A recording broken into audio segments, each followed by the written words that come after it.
Okay. As far as additional groups, when the city project first began, the first group that we organized was the Uptown High Point Association. I was able to start that with a focus group, and then we expanded that to the businesses and the property owners in that area, and it's been pretty successful. And then that became kind of a model that then went, and we then organized a group on Washington Street, the Washington Street Business Association, which has also been somewhat successful. And we tried to organize a group on the south side that met for a while and did some things, but I think that effort had kind of fizzled. Although there is Dorothy Darr's Southwest Renewal Group has popped up and have done fabulous things in that area, and with the support of City Project and the city. Those are the groups that I know of that are working actively. I could be missing one, but those are the ones that are coming into my head right now that are actually they're actually working with the city and in conjunction with the City Project.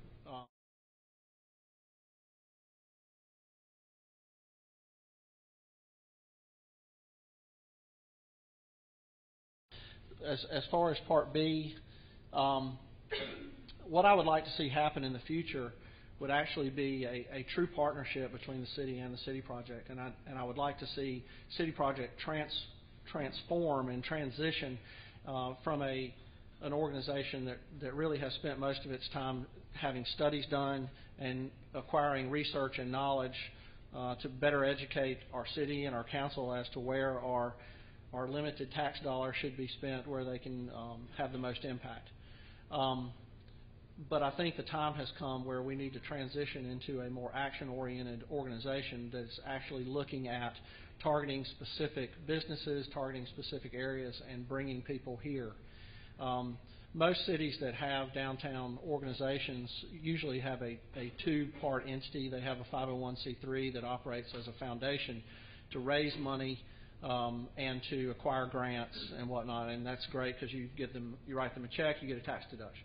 But they also have another nonprofit entity that's either a C4 or a C6 that's actually able to go out and recruit business and bring those people in. That's the model in Greensboro, it's the model in Durham and Wilmington and Raleigh and other places.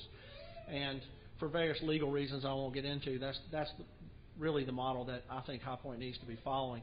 But ultimately, it comes down to a question of whether there's going to be a partnership between that entity and the city. What I think has happened is that partnership has been severed. And unfortunately, along with severing that partnership, you're also severing the amount of support from the business community and the philanthropic community in High Point that City Project has been able to acquire and cultivate over these last 7 to 9 years. And if you're going to get anything done, you're going to need those people. So ultimately, what I would like to see is a more active entity of the City Project and a real partnership that's between the city and that entity that's going to be able to carry on regardless of who's sitting up here on council.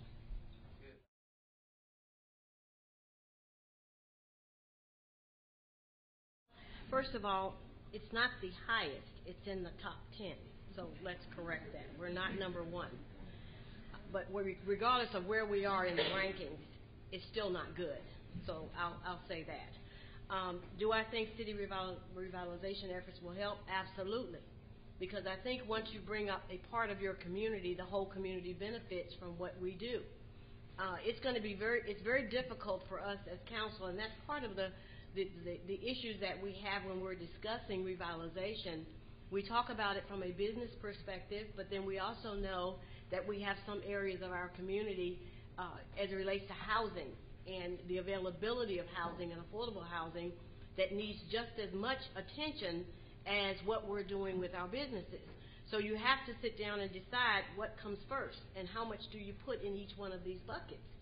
So I think that once we start, and if we do come up with a comprehensive way to address revitalization in our core and defining what that core is going to be and how we take it in phases or how we deal with it, will certainly help that poverty rate that we have. We're working as hard as we can with our economic development to attract jobs to our community. However, the jobs that are coming are not necessarily the jobs that will benefit those individuals who live in those high poverty concentrated areas. So we've got to do a better job of getting those types of jobs in. We've got to do a better job of working on the educational perspective for our citizens. We have some individuals that we need to do a better job of educating them for the jobs that are coming. And because of where we live and how we are sort of between this Greensboro and Winston-Salem piece, when we bring jobs in, everybody, it's fair game for everybody. So we have a tendency sometimes in that process to not necessarily employ the individuals who live in our community. But they're saying, what the word is that when you lift up one part of it with jobs, everybody benefits and it lifts the whole region. So you kind of sit back and try to figure out, well, do we want it for just us or do we want it for the region? And there are lots of individuals even sitting in this room that don't necessarily work in High Point, have neighbors and friends who don't work in High Point, and they're benefiting regionally from all of the businesses and all of the companies that come into our area. So again, I think that is one of the biggest issues that we have as a community, is that not everybody is able to contribute and bring something skin to the game that we have in our community because of that employment factor and the fact that we do have such a high concentration of poverty. Thank you.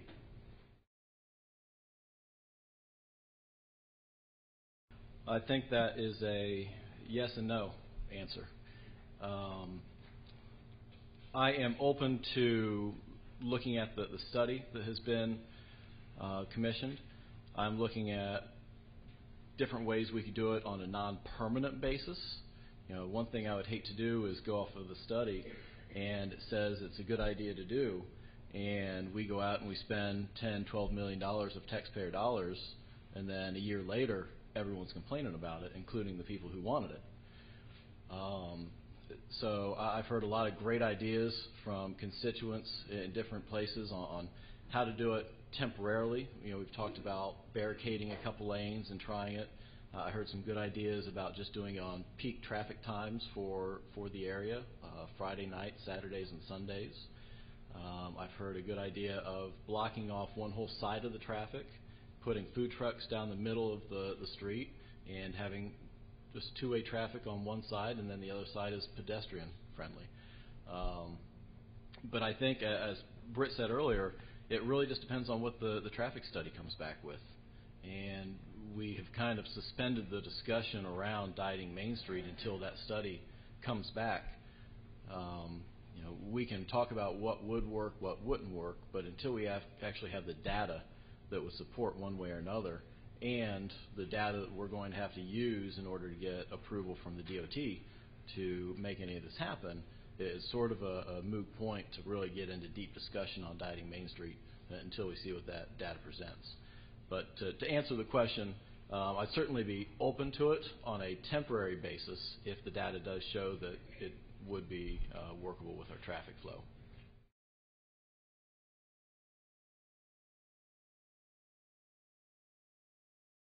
He certainly makes some good points.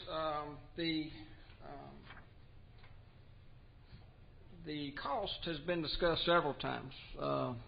Suffice it to say, it's a whole lot of money. Can y'all remember which million it is per feet or what? I think rate of state was 5.2 per total. total, but he was asking on a per mile basis or whatever. 5.2 million from Ray Street to State Street was the answer. Yes. So anyway, sorry. We see a lot of numbers, and I can't memorize all of them, but it's quite a bit of money for the aesthetic part of it. And one part of this revitalization, I hope all of us will keep in mind, is that I think that's easy to say, I want this to look this way, I want the beauty of this city, and I want that piece. I think we all want that. But I want us to also keep in mind what we're doing to keep a strong foundation to the house and not just paint the shutters and fix the gutters and the windows while the floor rots out from under us. So to his question, let me find it. I got so many notes. Number we all. Thank you. Sorry about that. He mentions that, or she, that the hardest thing to do is start. Well, I think we have started. This has been going on for a year now. The core plan is since '07. And I think that even you've heard it up here tonight, we have several things that are in the works. These things always take time. And 11 square miles is a large area. And so I think some discussion will continue on, where's the best place to start and how we go forward with it. Burying power lines is a good aesthetic thing, but again, I don't think that's necessarily the place to start. And we do have to support what we have here in town that's currently here in order to keep our economic base rolling and give us a base to which to grow from. So. One follow-up question. Sure. It's my understanding that council's already approved the burying of power lines and that is underway. Is that correct or is that incorrect? Incorrect. Okay. You want to finish? No, please. So what happened last year that council approved related to burying of power lines? No. Well, what actually happened is that there was a bond referendum that had been approved a few years ago. Bond referendum that had been approved that included the burying of power lines on Main Street. And so the issue was, do we move forward with that, or do we redirect that funding for some other purpose on Main Street? And so that's the conversation that we're having right now, because we were presented with some other options of some things through the city project that basically said they would like to see some improvements at the library. There were some other things that they would like to see us do. So those funds are still sitting there, and the jury's still out as to whether or not that we will move forward and do that burying of the power lines, or whether that money will be used for some other purpose on either North or South Main Street. Do you have a response?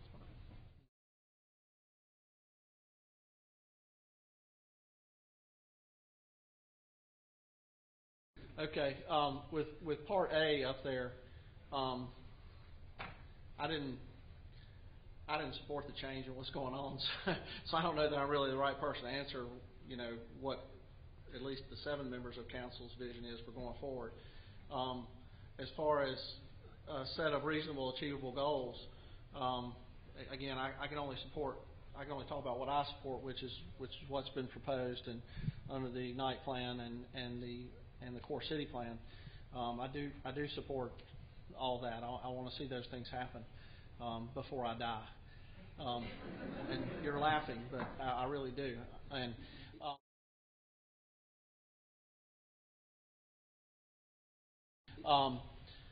as far as long-term plans and every single thing that's going to happen, I don't think that's really possible for me to give you a timeline of when it's going to happen, since there's 9 people and the citizens of High Point that may have to decide when that's going to happen. It may take bond referendum money. It may take money setting aside, and there's no real way to do that. But I will tell you at least what my vision is for what I would like to see in the core in the next 2, 5, and 10 years. And I just jotted this down earlier.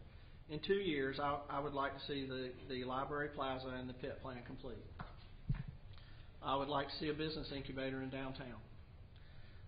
I would like to see some specifically recruited companies in our downtown and uptown. That means that City Project or EDC or somebody has gone out and actually identified companies and brought them in. Because ultimately, until we have jobs downtown, we're not going to have vitality downtown. And I would like to see a dedicated partnership between the city and the City Project to achieve revitalization at High Point. In 5 years, I want to see the Main Street diet complete. I want to see new development in Uptown underway as a result of that diet. I want to see at least 25 new business startups in Uptown and Downtown by people under the age of 30. I want to see that High Point is becoming a gathering place for millennials. That means young people. I want to see a vibrant and organic art scene in High Point. And I want to field complaints about lack of parking in Uptown. That's what I want to hear. I want it to be so popular that people are calling me complaining that there's nowhere to park. In 10 years, I want to see the concept of redevelopment is no longer really directed by city and city project, but rather that it's taken on an energy and a life of its own in 10 years. And I want to see city project and the city continuing to be in partnership in the development and recruitment of specific public-private type projects, but big projects at that point. So that's where I want us to be.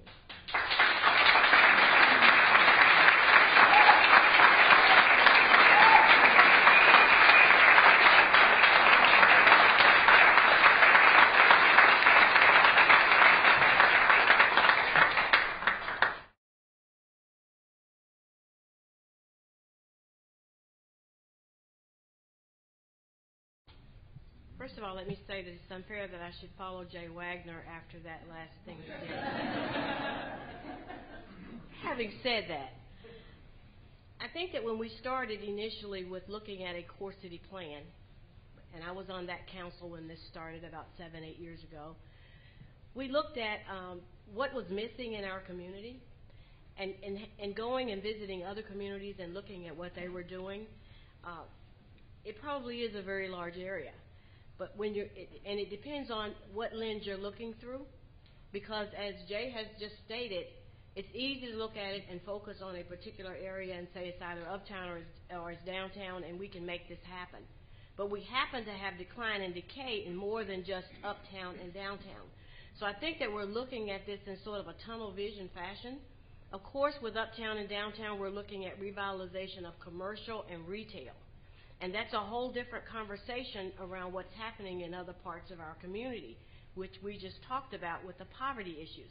So I believe that as a council, our charge is to look at all parts of our community that are in decline and in decay. Now, we have housing issues that exist in our community. We have retail establishment and commercial establishments where individuals want to be able to attract people who live here to shop and play and visit. And all of these areas need to be addressed. I'm of the opinion that some of this we will have to do at the same time, because you cannot do one thing to the exclusion of something else. Otherwise, we have communities out here where you talk about, well, we haven't gotten to that about the housing values, but I think it does impact the housing values in our community when we have areas that there's nothing going on, where there's probably more than we should have boarding houses, where we have large rental units, we have large rental properties, where we don't have home ownership, where we don't have buy-in from those individuals in the community who say to themselves, you're concentrating your dollars and your efforts on this part of our community, but what about us? So we have to be able to look at all of this at the same time. 11 square miles, it is too large. But I do believe that we have to have more focus than just uptown and downtown as we look at revitalization.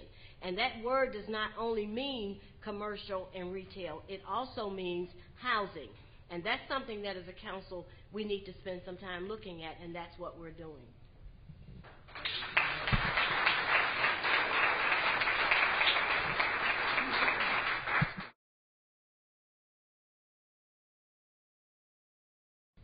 Okay. The first part, do we have a plan to reverse the trend of decaying property values in and around the city? I don't think we have a specific plan titled that. I think that's certainly one of the things that we are doing, a handful of initiatives that will combat that. We sat in a meeting a month or so ago, and again this last week, talking about the properties that the city owns and the over 1,000 properties that we have the ability to force liens on. And we're looking at how can we leverage all of this real property to create redevelopment within our core city residential neighborhoods, create some low-income opportunities, and create some affordable housing. All of these properties are sitting on the city's books, and we're not getting any tax revenue from it either. So that's another piece that we can liquidate a lot of properties and utilize those dollars for the acquisition of other land to do more redevelopment. So we don't have a plan per se, but we are working on different initiatives I think would positively affect that.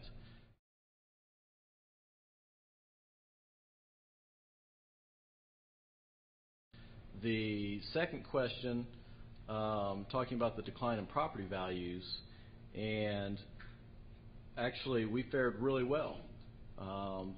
2010 to 2013 was obviously right around the middle of the recession, or some would say the upswing of the recession.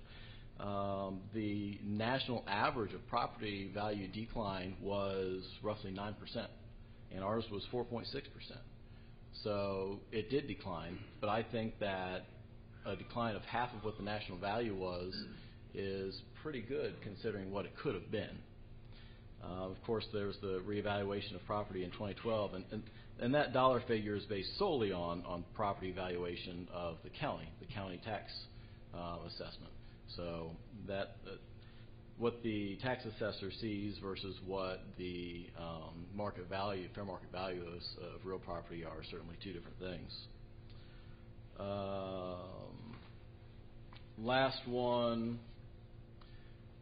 Do we care that a lot of our dollars are spent in surrounding cities instead of High Point? Absolutely we care. We see small businesses struggling every day. I've talked to dozens of business owners that operate in the red for most of the year, and they depend on the furniture market to push them into the black every year. And that's not fair as a business owner to have to operate your business constantly in fear of being able to pay your bills. But on the flip side of that, I think that we need to also be cognizant of spending our citizens' tax dollars on things that may or may not help that. But we can't help if you want to go to another city and spend your dollars.